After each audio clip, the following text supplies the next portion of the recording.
The rain had been falling for 6 hours straight when the ambulance doors slammed open and everything inside Mercy General's emergency room shifted from urgent to critical. A young woman, barely 23, arrived with vitals that made no sense and symptoms that pointed in 12 different directions at once. 22 doctors rotated through her case over the next 4 hours, each one adding another theory, another test, another reason to wait.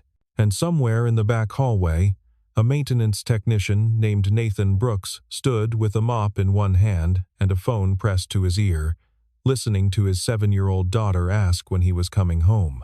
He didn't know yet that the answer would depend on whether anyone in that building had the courage to make a decision.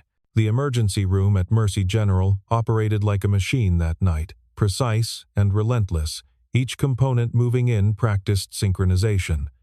Nurses checked monitors every 90 seconds.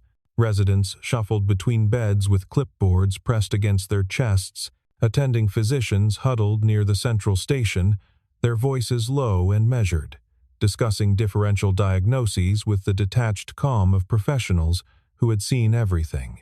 But beneath that calm, something else was building. The young woman in Bay 7 wasn't responding to any of the standard interventions, and her vitals kept sliding in directions that defied explanation. Dr. Emily Carter stood at the edge of the huddle, her arms crossed, her jaw tight. She had been an emergency physician for 8 years, long enough to recognize the particular tension that filled a room when certainty began to slip away.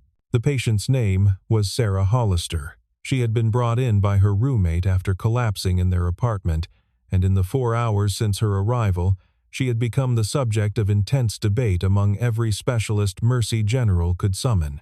Cardiology suspected an arrhythmia. Neurology wanted to rule out a stroke. Internal medicine was pushing for sepsis protocols. And somewhere in the chaos of competing opinions, the actual treatment had stalled. Emily watched the monitors from across the room. Sarah's blood pressure was holding, but just barely. Her oxygen saturation kept dipping into concerning territory before climbing back up, as if her body couldn't decide whether to fight or surrender. The pattern bothered Emily in a way she couldn't articulate, a persistent itch at the back of her mind that told her something fundamental was being missed. Dr. Richard Vance, the senior attending, called for another round of blood work. It was his third order in 2 hours, and Emily could see the fatigue in his eyes, the weight of responsibility pressing down on shoulders that had carried it for 30 years. Vance was a careful man, methodical to a fault, and tonight that caution had calcified into paralysis. Every suggestion was met with a request for more data. Every proposed intervention was deferred pending additional consultation. The machine kept running, but it had stopped moving forward. In the maintenance corridor behind the ER, Nathan Brooks pushed his cart through the fluorescent gloom and tried to focus on the task at hand. The floor near Bay 3 needed attention, some kind of spill that had been called in 20 minutes ago, and he was already behind schedule. His shift had started at 11, and it was now past 3 in the morning. That dead hour when hospitals became strange and hollow places filled with the ghosts of everyone who had ever waited for news that might never come. His phone buzzed in his pocket. He already knew who it was. "Daddy?" Mia's voice was small and sleepy, muffled by what he imagined was her favorite blanket pulled up to her chin. "Are you coming home soon?" Nathan leaned against the wall and closed his eyes. Mrs. Patterson from next door was staying with Mia, had been since Nathan's shift started, and he knew the older woman didn't mind.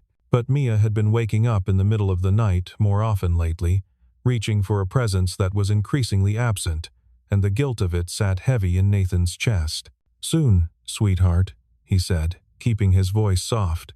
"Go back to sleep, okay? I'll be there when you wake up. Promise?" "Promise."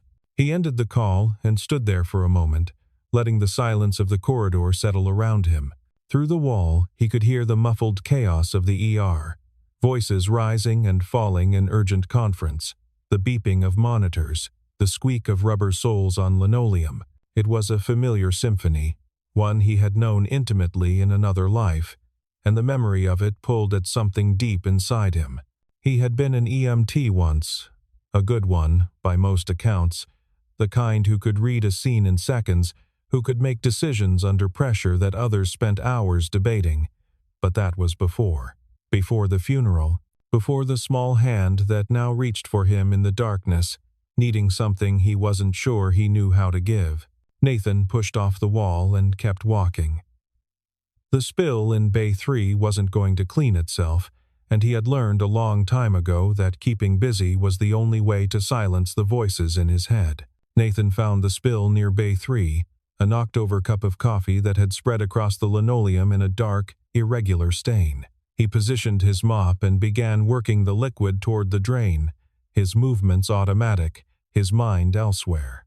The ER's controlled chaos continued around him, nurses brushing past without acknowledgement, doctors conferring in hushed tones near the central station. He was invisible here, just another piece of the hospital's machinery, and most days that suited him fine. But tonight, something kept pulling his attention toward Bay 7. He could see the curtain from where he stood, could hear fragments of the ongoing discussion drifting through the noise. A resident was advocating for an aggressive intervention. Someone else was pushing back, citing liability concerns. The words blurred together, medical terminology mixed with bureaucratic caution. But one phrase cut through clearly. We need to be certain before we act. Certain. Nathan almost laughed. In his years as an EMT, certainty had been a luxury he rarely possessed. You worked with what you had, you made the best call you could, and sometimes, when everything pointed in one direction but your gut screamed something else entirely, you learned to trust the thing that couldn't be measured. He finished with the spill and pushed his cart toward the supply closet, pausing near the edge of Bay 7's curtain. Through the gap, he could see the patient, a young woman with dark hair spread across the pillow, her face pale and sheened with sweat. The monitors beside her bed painted a picture in numbers and waveforms. A picture that Nathan found himself reading without conscious thought. And then he heard it. One of the nurses was reciting the patient's history to a newly arrived consultant, running through the timeline of symptoms with practiced efficiency. Collapse at home, confusion upon arrival, intermittent chest pain, shortness of breath, and something else, something mentioned almost as an afterthought. The patient had complained of a metallic taste in her mouth before losing consciousness. Nathan's hand tightened on his mop. Metallic taste. He knew that symptom. Had seen it exactly twice in his career, both times in situations that had required immediate, specific intervention. It was a small detail, easily overlooked in the avalanche of data that accompanied any critical case. But it changed everything. He stood frozen for a moment, caught between the life he had left behind and the one he had built in its place. The maintenance technician in him said to keep walking, to finish his shift and go home to his daughter, but the EMT, the version of himself that still lived somewhere beneath the uniform and the grief, that part of him wouldn't let go. His phone buzzed again. "Mia, Daddy, I had a bad dream." Nathan pressed the phone to his ear, his eyes still fixed on the gap in the curtain. "I'm here, sweetheart." There was a monster. It was hiding in the closet, and it kept getting closer. Monsters aren't real, Mia, you know that. But it felt real. He could hear the tremor in her voice, the genuine fear that no amount of rational explanation could fully dispel. She was 7 years old, and the world was still full of shadows that might or might not contain something terrible. "Listen to me," he said quietly. "Sometimes the scariest thing isn't the monster. It's not knowing what to do about it. But you're brave, Mia. You're the bravest person I know, and brave people don't let fear make their decisions for them." He heard her sniffle, then a small, steadying breath. "Okay, Daddy. Go back to sleep. I love you. Love you too." He ended the call and stood there, his own words echoing in his head. Brave people don't let fear make their decisions for them. The irony wasn't lost on him. He had spent the last 2 years making exactly that kind of decision, choosing safety over risk, invisibility over engagement. He had told himself it was for Mia's sake, that she needed stability more than she needed a father who chased emergencies. But standing here now, listening to 22 doctors argue about a patient who was running out of time, he wondered if the real monster had been hiding in his own closet all along. Nathan pushed his cart to the side and walked toward the nurse's station. Dr. Emily Carter was there, reviewing something on a tablet, her expression a careful mask of professional composure. He approached slowly, aware of how this would look, aware of the lines he was about to cross. "Dr. Carter?" She looked up, her eyes registering surprise at being addressed by someone whose name badge clearly marked him as maintenance staff. "Can I help you?" The patient in Bay 7, the one everyone's been arguing about. Nathan kept his voice low, conscious of the ears around them. "Someone mentioned she had a metallic taste before she collapsed. Has anyone followed up on that?" Emily's expression shifted, curiosity replacing surprise. "Why do you ask?" "Because I've seen that symptom before. Twice. Both times it was a sign of something specific, something that wouldn't show up on standard panels." He paused, choosing his next words carefully. "I used to be an EMT. I know I'm not part of the medical team here, but if no one else has considered it, maybe it's worth checking." For a long moment, Emily simply looked at him, her dark eyes searching his face for something he couldn't name. Then she glanced down at the tablet in her hands, at the cascade of test results and specialist opinions that had accumulated over the past 4 hours. "What exactly do you think we're missing?" she asked. Before Nathan could answer, a voice cut through the conversation like a blade. "Dr. Carter." It was Dr. Vance, the senior attending, his tone carrying the particular edge of someone who had been interrupted mid-thought. "Is there a reason you're consulting with the janitorial staff about patient care?" Emily straightened, her professional mask sliding firmly back into place. "Mr. Brooks was just making an observation about the patient's history. He has some medical background." Vance's gaze shifted to Nathan, appraising him with the kind of dismissiveness that came naturally to men who had spent decades at the top of hierarchies. "I appreciate your concern, Mr. Brooks, but I think we have the situation under control. If you could focus on your actual responsibilities, we'd all be grateful." Nathan felt the words like a physical weight, pressing him back toward the margins where he belonged. The old instincts were still there, the urge to defer to authority, to accept his place in the order of things.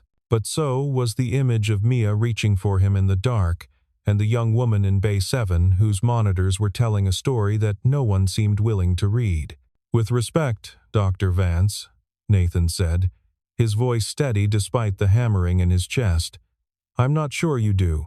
The metallic taste," she reported, combined with her cardiac irregularities, it could indicate heavy metal toxicity, specifically thallium. It wouldn't show up on your standard tox screen, and if that's what's happening, she'll be dead by morning." The words hung in the air, sharp and unwelcome. Vance's expression hardened. Around them, the ER continued its endless choreography, but Nathan could feel the attention of nearby staff shifting toward the confrontation. "Mr. Brooks," Vance said slowly, "you're not a doctor, you're not even a nurse. You have no standing to make diagnoses, and frankly, your presence in this conversation is inappropriate. I suggest you return to your duties before I'm forced to escalate this to hospital administration." Nathan's phone buzzed in his pocket. He didn't need to look to know it was Mia again, probably awake and wondering why he hadn't called back. The pull of it was almost physical, a rope tethering him to the life he had chosen. The safe and simple life where the hardest decisions involved bedtimes and breakfast menus. But the young woman in Bay 7 didn't have anyone to call. She was alone in that bed, surrounded by experts who were too afraid of being wrong to risk being right. "Dr. Vance," Nathan said quietly, "I understand why you're hesitant. Thallium poisoning is rare. It's not the obvious answer. But sometimes the obvious answers are wrong, and waiting for certainty means waiting until it's too late." He paused, feeling the weight of what he was about to say.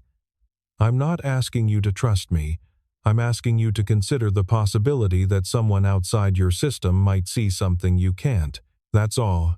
Vance opened his mouth to respond, but before he could speak, one of the monitors in Bay 7 emitted a sharp, insistent alarm. Everyone turned toward the sound, toward the curtain that separated Sarah Hollister from the rest of the world. Her vitals were dropping again, and this time, they weren't climbing back up.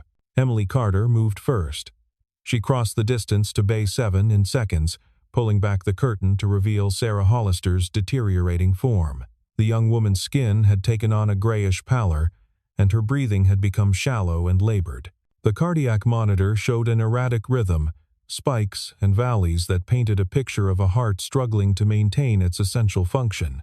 "She's decompensating," Emily said, her voice carrying the particular calm that came from years of training. "Get me a crash cart and page the on-call cardiologist." The ER snapped into action around her, nurses and residents converging on the bed with practiced efficiency. But even as she worked to stabilize the patient, Emily's mind kept returning to what Nathan had said. Thallium poisoning. It was rare, almost exotic, the kind of diagnosis you read about in medical journals but rarely encountered in practice. And yet, the more she thought about it, the more sense it made. The metallic taste, the cardiac irregularities, the confusion and weakness that had defied every other explanation. Thallium was a heavy metal that accumulated slowly, poisoning the body's systems one by one until they began to fail in cascade. It wouldn't appear on standard toxicology panels because no one thought to look for it. And by the time the symptoms became unmistakable, it was often too late. Emily grabbed her tablet and began scrolling through Sarah's chart, searching for something, anything, that might confirm or deny the hypothesis. Family history, unremarkable. Recent travel, none. Occupational exposure, she worked at a small manufacturing company. Quality control. The detail snagged in Emily's mind like a thread catching on rough wood. Manufacturing, quality control. It wasn't proof, but it was a thread worth pulling. "Someone get me a thallium panel," she said, not looking up from the tablet. "And I need a detailed history on her workplace. Find out what chemicals she might have been exposed to." Dr. Vance appeared at her shoulder, his expression thunderous. "Dr. Carter, what exactly do you think you're doing? We have protocols for a reason. You can't just order obscure tests based on the speculation of a janitor." "He's not a janitor," Emily said, still focused on the chart. "He's a former EMT, and right now, his speculation is the only thing that explains what's happening to this patient." "That's not your call to make." Emily finally looked up, meeting Vance's gaze with a steadiness she didn't entirely feel. "With all due respect, Dr. Vance, someone has to make a call. We've been running in circles for 4 hours while she gets worse.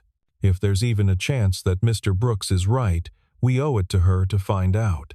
Vance's jaw tightened, but before he could respond, one of the nurses interrupted. "Dr. Carter, the patient's BP is dropping, 80/50 and falling." Emily turned back to the bed, pushing the argument aside. There would be time for professional consequences later. Right now, there was only Sarah Hollister and the numbers that kept sliding in the wrong direction. Outside the curtain, Nathan stood with his back against the wall, his mop abandoned beside him. He could hear everything that was happening in Bay 7, could track the rising tension in the voices and the increasingly urgent rhythm of the monitors. Part of him wanted to leave, to retreat to the safety of corridors and supply closets where his opinion didn't matter and his presence went unnoticed. But a larger part, the part that had spent years running toward emergencies instead of away from them, kept him rooted in place. His phone buzzed again. He pulled it from his pocket and saw Mia's face on the screen, a photo he had taken last summer at the county fair, her smile wide and gap-toothed and utterly untroubled. He answered without thinking. "Hey, sweetheart. Daddy. Are you okay? You sound weird." He almost laughed. 7 years old, and she could read his mood through a phone line. "I'm fine, Mia. Just busy." Is Mrs. Patterson with you? She's sleeping in the chair. She snores really loud. That's because she's tired. Be nice. There was a pause on the other end of the line, the particular quality of silence that meant Mia was thinking something through. Daddy, are you helping someone? The question caught him off guard. What makes you ask that? Because you always sound like that when you're helping someone. Like you're worried, but also, I don't know, like you're doing something important. Nathan closed his eyes, feeling the weight of her words settle around him like a familiar coat. She remembered. Of course she remembered. She had been 5 when he left the EMT service, old enough to absorb the shape of his days, even if she couldn't understand their content. She knew what it sounded like when her father was fighting to save a life. Yeah, he said quietly. I'm trying to help someone. Good. That's what you're supposed to do. The simplicity of it nearly broke him. In Mia's world, the moral calculus was straightforward. You helped people because that was what you did, because turning away was unthinkable. She hadn't yet learned about liability and protocols, about the 1,000 small fears that accumulated over a lifetime until they formed walls too high to climb. I love you, Mia. Love you too, Daddy. Don't forget to come home. He ended the call and stood there for a moment, letting her words echo in the hollow space behind his ribs. Then he pushed off the wall and walked back toward Bay 7. The results came back 23 minutes later. Thallium levels in Sarah Hollister's blood were nearly 4 times the acceptable limit. Somewhere in the quality control lab where she worked, someone had been slowly poisoning her, and the accumulated toxin had finally reached the point where her body could no longer compensate. Emily stared at the numbers on her screen, feeling something shift inside her, a tectonic adjustment in the landscape of her assumptions. Nathan Brooks had been right. The maintenance technician, with no standing and no credentials, had seen something that 22 doctors had missed. Start chelation therapy immediately, she said, her voice carrying across the bay. And get me the on-call toxicologist. We need to move fast. Dr. Vance appeared beside her again, but this time his expression was different, the anger replaced by something more complicated. The thallium panel, he said slowly. You ordered it based on his suggestion. I ordered it because it was the right thing to do. Emily met his gaze steadily, and because sometimes the answer comes from the last place you expect. Around them, the ER continued its endless work, lives saved and lost in the space between heartbeats. But in Bay 7, something was changing. The intervention Nathan had suggested was being implemented, the specific treatment that might pull Sarah Hollister back from the edge. The question now was whether they had moved fast enough. Nathan stood at the edge of the ER, watching the controlled chaos unfold from a distance. He had done what he could. The rest was out of his hands, in the domain of doctors and nurses and the mysterious calculus of medicine that he had once understood but no longer claimed. His phone sat heavy in his pocket, silent now.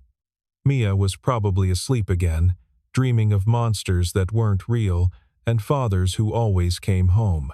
He wanted to be there with her, to sit beside her bed and watch her breathe, to pretend that the world was as simple and safe as her 7-year-old imagination believed. But he also wanted to see this through. Whatever happened to Sarah Hollister, he needed to know. Emily found him there an hour later, still waiting, still watching. The chelation therapy was underway, and Sarah's vitals had stabilized, though she remained unconscious. The road ahead would be long, involving extensive treatment and probably a criminal investigation into whoever had been adding thallium to her environment. But she was alive. Against all odds and expectations, she was still alive. You were right, Emily said, stopping beside him. I don't know how you knew, but you were right. Nathan shrugged, uncomfortable with the attention. I got lucky. The metallic taste triggered a memory. That's all. That's not luck, that's experience. She studied him for a moment, her dark eyes curious. You said you used to be an EMT. What happened? The question hung between them, weighted with everything he didn't want to say. Nathan looked away, toward the windows where the first gray light of dawn was beginning to seep through the rain. "Life happened," he said finally. "The kind that doesn't leave room for anything else." Emily nodded slowly, as if she understood more than his words had actually conveyed. "Well, for what it's worth, I'm glad you were here tonight. And I'm sorry about how Dr. Vance treated you." That wasn't right. He was doing his job, protecting the system. Nathan's voice carried no bitterness, only the flat acceptance of someone who had learned to expect nothing different. "I'm not part of that system anymore. I made my choice." "Did you?" Emily tilted her head, studying him with an intensity that made him uncomfortable. "Because from where I'm standing, it looks like you never really left." Before Nathan could respond, her pager went off, pulling her attention back to the endless demands of the ER. She gave him a brief nod and turned away, disappearing into the organized chaos that was her natural habitat. Nathan stood there for a moment longer, her words echoing in his mind.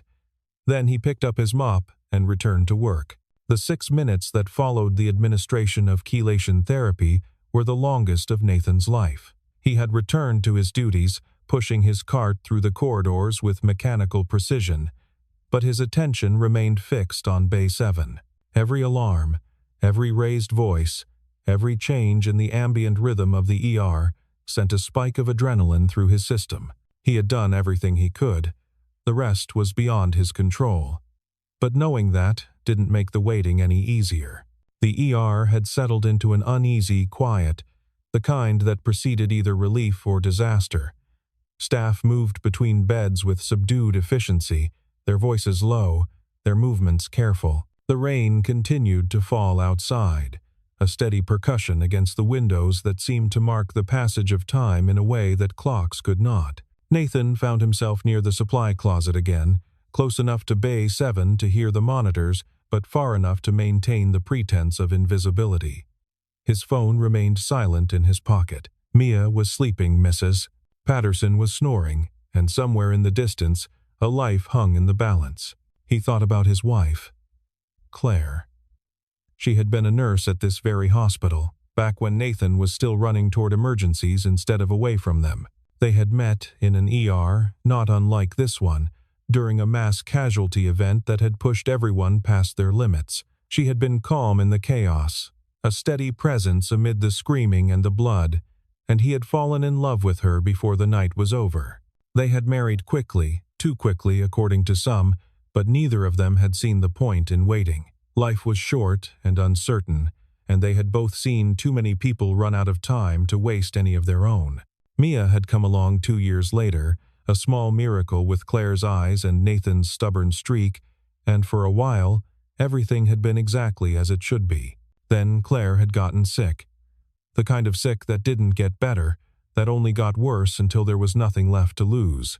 Nathan had taken care of her through every stage, balancing shifts at the EMT station with nights at her bedside, watching the woman he loved fade into someone he barely recognized. She had died on a Tuesday. He remembered that with painful clarity. Tuesdays had been their date nights, back before the illness, back when they still believed in futures. After the funeral, he had looked at Mia's small, bewildered face and made a decision. He would step back from the work that kept pulling him away. He would be present for his daughter in a way he hadn't been able to be present for his wife. He would choose safety over risk, stability over chaos, even if it meant becoming invisible. That had been 2 years ago. And until tonight, he had convinced himself it was the right choice. The monitors in Bay 7 chirped, a different sound this time, less urgent, almost hopeful. Nathan's breath caught in his throat. Around him, the ER seemed to hold its breath as well, everyone listening, everyone waiting. Then Emily's voice, clear and relieved. "Vitals are stabilizing. She's responding to treatment." The words washed over Nathan like warm water, loosening something that had been clenched tight in his chest for hours. Sarah Hollister was going to live. The intervention had worked. His instinct, the one he had tried so hard to bury, had been right. He leaned against the wall and closed his eyes, feeling the tension drain from his body. This was why he had become an EMT in the first place. Not for the adrenaline or the heroics, but for this, the moment when death stepped back and life pushed forward. The moment when everything you had done, every risk you had taken, proved itself worthwhile. His phone buzzed. Mia again. "Daddy?" Her voice was groggy, still half asleep. "I heard a noise." "What kind of noise, sweetheart?" "I don't know. Like a happy noise? Does that make sense?" Nathan smiled, despite everything. "Yeah, Mia, that makes sense. Are you coming home now?" He looked toward Bay 7, toward the curtain that hid Sarah Hollister from view. The crisis had passed. The doctors would take it from here, managing the treatment and the recovery and all the things that came after. His part was done. "Yeah," he said. "I'm coming home." The dawn light was beginning to filter through the ER windows when Emily found Nathan again. He was gathering his supplies, preparing to clock out after a shift that had lasted far longer than scheduled. His movements were slow, weighted with exhaustion, but there was something different in his posture, a looseness that hadn't been there before. "She's awake," Emily said, stopping a few feet away. "Sarah. She's asking about the people who saved her." Nathan paused, his hand on the cart. "That's good. She should know. I told her about you, about how you caught what everyone else missed." Emily's voice was quiet, almost tentative. "She wants to meet you. When she's stronger. To say thank you." Nathan shook his head slowly. "She doesn't need to thank me. I just pointed in a direction. You're the ones who did the actual work. That's not how she sees it. And honestly, it's not how I see it either." Emily moved closer, her expression serious. "What you did tonight, Nathan, it mattered. You could have stayed invisible. You could have kept your head down and let us figure it out on our own. But you didn't. You spoke up when it would have been easier to stay quiet. I almost didn't." The admission came out before he could stop it. Part of me wanted to walk away. The part that's been in charge for the past 2 years. "What stopped you?" Nathan thought about Mia's voice on the phone, about monsters in closets and brave people who didn't let fear make their decisions. "My daughter," he said finally. "She reminded me of something I'd forgotten." Emily nodded, as if this made perfect sense. "I looked you up. Your EMT record. You were good. Really good. 3 commendations for exceptional service. A reputation for staying calm under pressure." She paused, choosing her next words carefully. "The system lost something when you left. The system didn't lose anything. I just stopped being part of it." Nathan's voice carried no self-pity, only the flat acknowledgement of a choice made and lived with. "Mia needed me more than the job did. That's not complicated. It doesn't have to be one or the other." Emily's gaze was steady, unwavering. "There are ways to use what you know without sacrificing what you have. You proved that tonight." Before Nathan could respond, a voice interrupted them. "Dr. Carter." "Mr. Brooks." It was the hospital administrator, a thin man with wire-rimmed glasses and an expression that suggested he had been awoken from a deep sleep to deal with exactly this kind of situation. "I understand there was an incident tonight involving unauthorized medical advice." Emily stiffened. "Mr. Brooks identified a critical detail that our team had overlooked. His input directly contributed to saving a patient's life. That may be true, but it also represents a significant deviation from hospital protocol." The administrator's tone was measured, neither hostile nor friendly. "Brooks, I'll need you to come to my office for a formal interview. We need to understand exactly what happened and whether any policies were violated." Nathan felt the familiar weight settling back onto his shoulders. Of course there would be consequences. Of course the system would reassert itself, demanding explanations and justifications for actions taken in the heat of crisis. He had known this would happen from the moment he opened his mouth. "I'll be there," he said quietly. "But first, I need to make a phone call." My daughter is waiting for me. The administrator hesitated, then nodded. 1 hour. My office. As he walked away, Emily turned to Nathan with an expression that mixed frustration with something like admiration. I'll go with you. Someone needs to explain the medical side of what happened. You don't have to do that. I know I don't have to. I want to.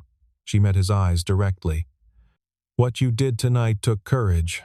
The least I can do is stand next to you while they question it. Nathan studied her for a moment. This woman who had listened when others hadn't, who had acted when action carried risk. Thank you, he said finally.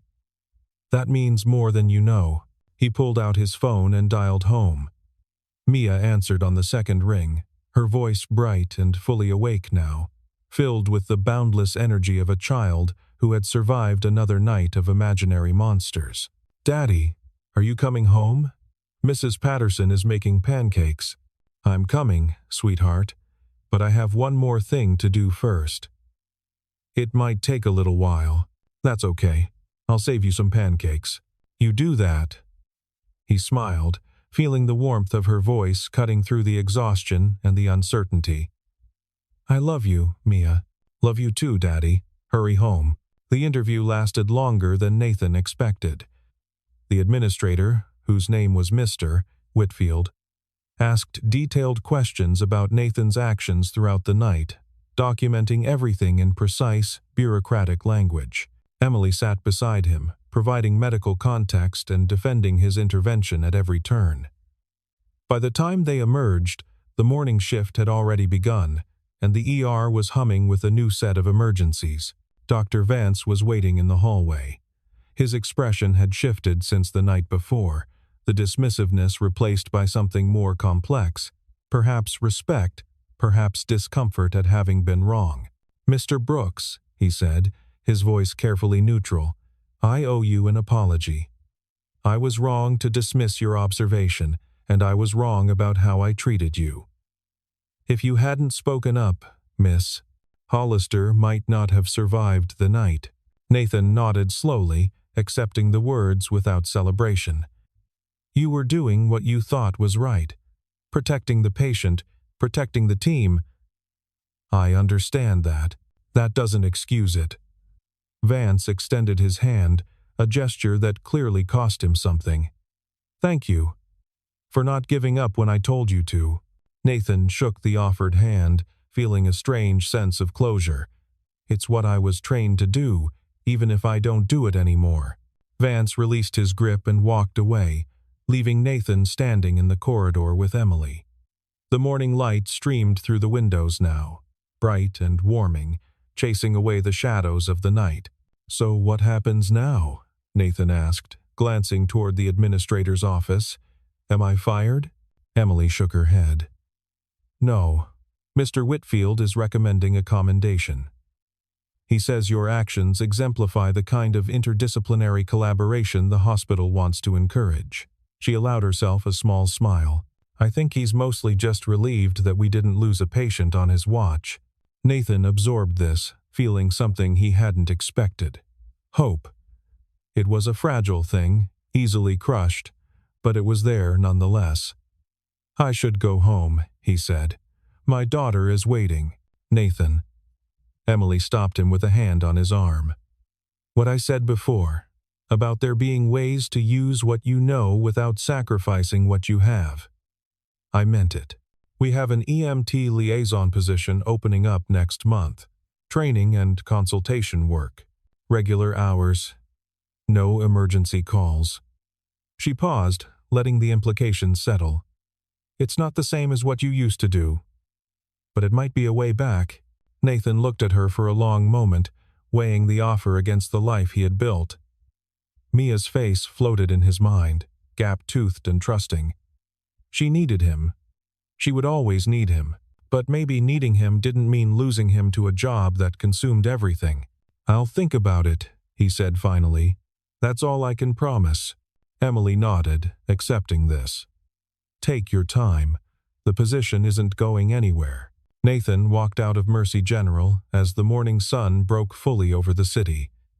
The rain had stopped sometime in the night, and the air smelled clean and new, washed of everything that had come before. His car was waiting in the parking lot, the same battered sedan that had carried him through countless shifts and emergencies, and he climbed inside with the particular exhaustion of someone who had been awake for far too long.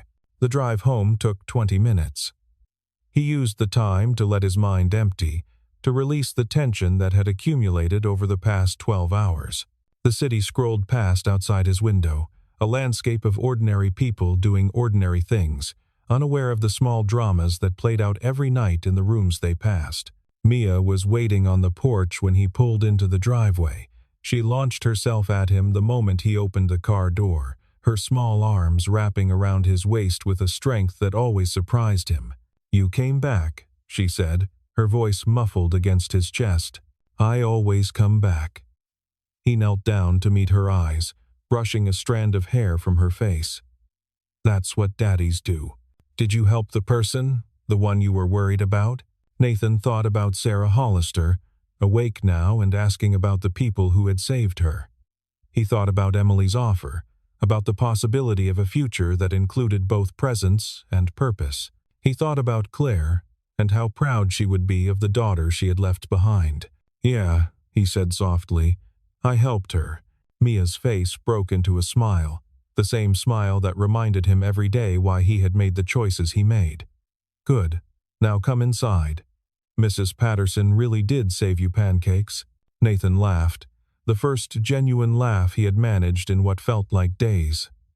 He stood up, took his daughter's hand, and walked toward the house where his real life waited. Behind him, the sun continued to rise, painting the sky in shades of gold and rose. Somewhere in the city, Sarah Hollister was beginning her recovery, and 22 doctors were learning a lesson they would never forget. And in a small house on an ordinary street, a father and daughter sat down to breakfast together, the monsters of the night finally banished by morning. Nathan didn't know what the future held. He didn't know if he would accept Emily's offer, or if he would remain invisible, content with the safe and simple life he had chosen. But he knew one thing with absolute certainty. Tonight, he had remembered who he was, and some rememberings, once they happened, couldn't be undone. The pancakes were cold by the time they started eating, but neither of them cared. They talked about ordinary things, about school and weather and the neighbor's new puppy. And when Mia looked up at him with Claire's eyes and asked if he would be home for dinner, Nathan smiled and said yes. Not because it was the safe answer, but because it was true. Outside, the world kept spinning. Emergencies kept happening. People kept needing help, and Nathan Brooks, former EMT and current father, began to imagine a life where those truths didn't have to be in conflict. It would take time. It would take courage. But for the first time in 2 years, he believed it was possible, and that was enough. For now, that was more than enough.